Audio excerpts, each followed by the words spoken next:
Parce que je pense profondément qu'on ne peut pas faire de théâtre si on ne maîtrise pas un petit peu l'impro et inversement, d'incarner de nouveaux personnages et un petit peu comme ça de vivre d'autres vies. La pièce s'intitule « Cherche vieux clown ». Les impros repartent de plus belle cette année. Là, on a un beau groupe qui est bien soudé. On joue surtout au Cloud. C'est le lieu historique des improacs, donc sur Bassaclaine. Eric Ellul avait fait un spectacle extraordinaire en fin d'année dernière avec sa classe d'option théâtre à Descartes.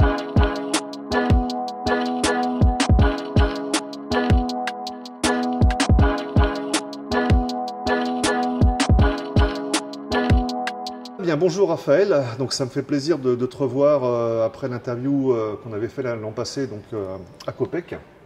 Donc ce qui était intéressant dans cette interview, tu nous avais parlé un petit peu de tout ton parcours au Cambodge et de tout ce que tu avais fait au niveau du théâtre, ce que tu avais monté comme pièce. Donc un an plus tard, je vais un petit peu retourner la balle, tu rejoues la même pièce ou tu es sur un autre projet? Alors, on rejoue rarement la même pièce, c'est justement un des gros avantages du théâtre, c'est d'incarner de nouveaux personnages et un petit peu comme ça de vivre d'autres vies. Parce que si tu incarnes vraiment ton personnage, tu sens un petit peu ce qu'il ressent. J'ai un ami qui est Christian, qui est venu me voir et qui m'a dit Raphaël, j'ai un rôle pour toi, j'ai envie de jouer avec toi. Bon, j'étais très très flatté et il m'a dit la pièce s'intitule Cherche vieux clown. Voilà, c'est de suite beaucoup plus ambigu. Voilà, en tout cas, je suis parti dans cette pièce-là, qu'on va jouer avec Antoine. Antoine Bancel aussi de Baudia, et ça devrait être début février. Et je suis avec une autre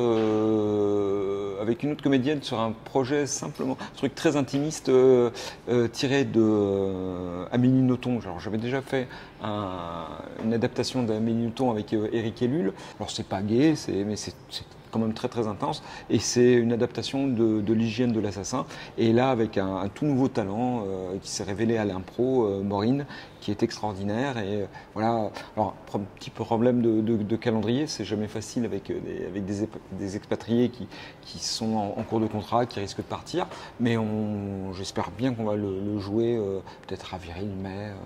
Voilà. Alors, en ce qui concerne la première pièce, Christian en fait est venu avec une pièce qu'il a écrite lui? Non, c'est une pièce qu'il avait déjà jouée en Corse, qui est une pièce de Matei Vichnek, un auteur qui a été publié, voilà. D'accord. Bon, c'est drôle, c'est grinçant, c'est pathétique parfois. Trois clowns, trois vieux clowns qui se battent malgré leur amitié ancienne pour avoir un emploi, parce qu'ils sont tous très de misère. Alors c'est vrai que toi tu travailles souvent sur des projets avec peu d'acteurs. Oui, j'aime bien. Et très peu de décors aussi, parce que j'ai toujours l'espoir de pouvoir jouer rapidement, peut-être à Siem Reap, peut-être à Kampot, peut-être à Cap, à Battambang, peu importe, mais je veux pouvoir m'offrir cette possibilité-là. Oui, sans avoir tout un tas de logistique à gérer. Qui est difficile. Alors en ce qui concerne aussi donc la deuxième pièce, tu m'as aussi parlé d'Antoine. Donc Antoine, oui, Antoine est dans la pièce des vieux clowns, Antoine, Christian et moi. D'accord. Et pour la seconde pièce, donc tu m'as parlé d'une personne. Maureen. Voilà. Vous avez vu d'ailleurs, j'avais vu un spectacle des improcs l'année dernière. Oui, elle est fantastique, Maureen. Ça continue toujours les improcs? Bien sûr, oui, okay. Bien sûr. Les improcs repartent de plus belle cette année. Là, on a un beau groupe qui est bien soudé, avec plein de gens qui commencent à prendre le lead, qui osent prendre l'initiative de donner des cours, d'organiser des choses. On est une belle équipe là.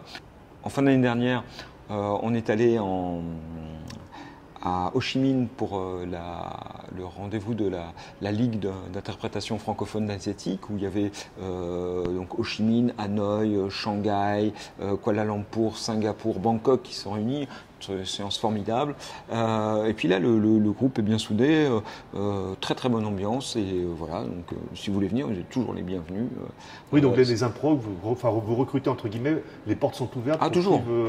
C'est toujours aussi gratuit ou presque, et c'est toujours aussi bienveillant. Donc j'imagine pour mettre en place un petit peu tout ça, ça prend du temps parce qu'il faut apprendre les textes, répéter, jouer, etc. Donc là en fait, bon pour préciser, on est au sein de l'Institut français. Est-ce que l'Institut français est intéressé éventuellement pour vous donner la salle de spectacle Alors, pour la pièce des vieux clowns, oui, on a déjà une date qui est presque bouclée, donc le premier week-end de février. Pour la deuxième, pas encore, parce que ça dépend en fait du nouveau calendrier que va mettre en place Fanny. Pour les improcs, on joue surtout au cloud. C'est le lieu historique des improcs, donc sur Bassaclaine. Et ça ne nous empêche pas de régulièrement faire partie des Nerd Nights, des Nerd Nuits, où on intervient comme ça un petit peu en invité. Une, deux, trois personnes des improcs qui montent sur scène. Voilà. J'imagine, ce qui doit quand même être intéressant, tu m'avais expliqué l'année dernière dans l'interview qu'il y avait des pièces qui avaient été jouées sur 2 soirées, etc. Ouais. Mais c'est vrai que c'est plutôt intéressant de pouvoir les jouer à la fois à Battambang ou à Siem Reap notamment. Ça, j'aimerais beaucoup. J'aimerais vraiment beaucoup pouvoir me déplacer avec les pièces pour pouvoir les jouer et puis pouvoir offrir au public francophone de là-bas un spectacle, j'espère, de qualité, quoi.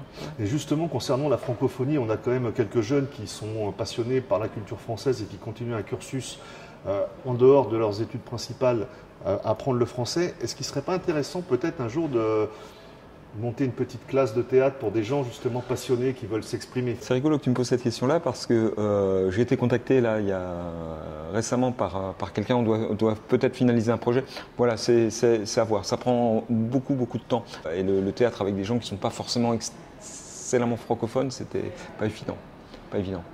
Voilà. Mais c'est vrai qu'il existe un vivier de jeunes acteurs qui sont fantastiques. Par exemple, Eric Ellul avait fait un spectacle extraordinaire en fin d'année dernière avec sa classe d'option théâtre à Descartes qui avait été remontré à l'Institut. Quelque chose d'absolument fantastique. Oui, donc en fait, il y a quand même un moyen de développer un peu plus l'expression théâtrale. On est toujours confronté au problème de place pour la répétition parce qu'il faut des endroits faciles d'accès, pas trop chers, dans lesquels on peut jouer, etc. Faut voir aussi ce que va donner là bientôt Karim Benkelsem avec son projet à la Factory. J'espère que ça va bien marcher parce que là aussi il y a de jeunes talents qui se révèlent. Tu peux me parler de ce projet à la Factory? Alors c'est surtout Karim qu'il faudrait interviewer, mais en gros son Acting Art Academy qui est en ce moment sur le quai Sisovat, qui a des locaux absolument sublimes, veut aménager certaines plages horaires pour pouvoir produire des spectacles à la Factory. Et ce sont des spectacles toujours d'extrême qualité où les jeunes comédiens cambodgiens qui suivent un parcours de 2 ans se confrontent à des textes classiques notamment Tennessee Williams. J'ai vu des choses absolument fantastiques toi, tu as quand même été l'instigateur de base au Cambodge, à ma connaissance. Non. Comment ça, non? À Siem Reap, quand tu avais À Siem Reap, oui. À Siem Reap, oui, mais je parle au Cambodge, je parle de Siem Reap. Quand tu arrives à Siem Reap, c'est quand même toi le premier qui a proposé, qui a trouvé des gens. Oui, à Siem Reap, oui. Pas au Cambodge. Les improcs, ça fait 15 ans qu'ils existent. La troupe francophone, je ne sais pas combien d'années, mais largement avant moi. Non, à Siem Reap, oui. Et si je me suis mis à l'impro, c'est grâce à un Phnom Pénois qui est venu faire une initiation à l'impro, Fabrice, que je salue d'ailleurs. Ce qui est intéressant, je veux dire, pour une personne comme toi qui justement a tout monté à Siem Reap, j'ai peut-être pas été clair, c'est vrai, dans ma question tout à l'heure, c'est que derrière, tu fais quand même partie des vieux briscards maintenant, puisqu'il y a beaucoup de gens qui viennent, etc. Oui. Donc toi, tu es quand même un pilier, je veux dire, par rapport à tous ces gens qui rentrent dans une troupe ou qui ont besoin de conseils ou quoi que ce soit. Il y en a d'autres. La troupe francophone aussi a certains piliers, comme tu les appelles. Je pense à Béatrice, je pense à Anne, par exemple. Mélanie, ça fait déjà quelques années qu'elle est là. Des gens qui sont doués de talent, de motivation. Qui sont très bien. Alors, éclaire ma lanterne, la troupe francophone et les improcs, ce sont 2 compagnies à part ou des gens qui mixent un petit peu les 2 activités? Alors, on aimerait bien qu'il y ait des mixtes. Moi, j'aimerais bien. Parce que je pense profondément qu'on ne peut pas faire de théâtre si on ne maîtrise pas un petit peu l'impro et inversement.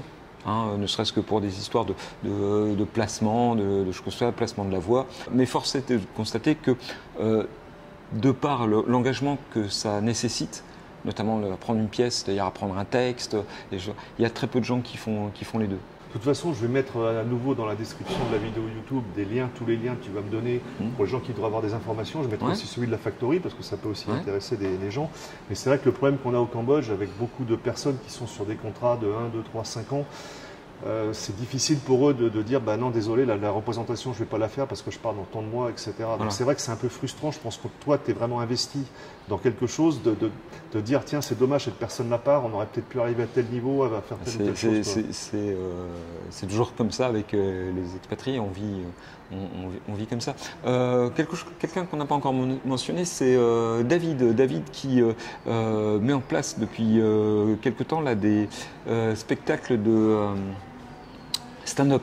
Alors stand-up en anglais parce que David est anglophone, mais il est aussi il parle un excellent français. Et il met aussi en place des stand-up francophones où on trouve la pub régulièrement, soit sur Facebook. Alors il n'y a pas beaucoup, à ma connaissance, de pièces en anglais en ce moment, mais ils sont très présents sur le stand-up. L'Institut est notamment partenaire aussi des Nerd Nuits, où pendant 20 diapositives de 20 secondes, quelqu'un qui a envie de parler de quelque chose traite son sujet devant un public qui n'y connaît absolument rien, etc. Et c'est très intéressant aussi ça. Ouais, c'est bien pour vaincre sa timidité ça aussi. Hein. J'imagine. Ouais. Bah, écoute, oui Raphaël, moi je te souhaite en attendant une bonne continuation dans le théâtre et puis dans tout ce qui est improvisation. Je sais que tu es plein de projets et je sais que tu mérites de... Moi, je te vois bien prof de théâtre, un jour au Cambodge, monter quelque chose. Ça, on en reparlera d'ici quelques années. Eh bien, bonne fin de journée. Merci. À bientôt. À bientôt, peut-être sur scène. Voilà. Tiens.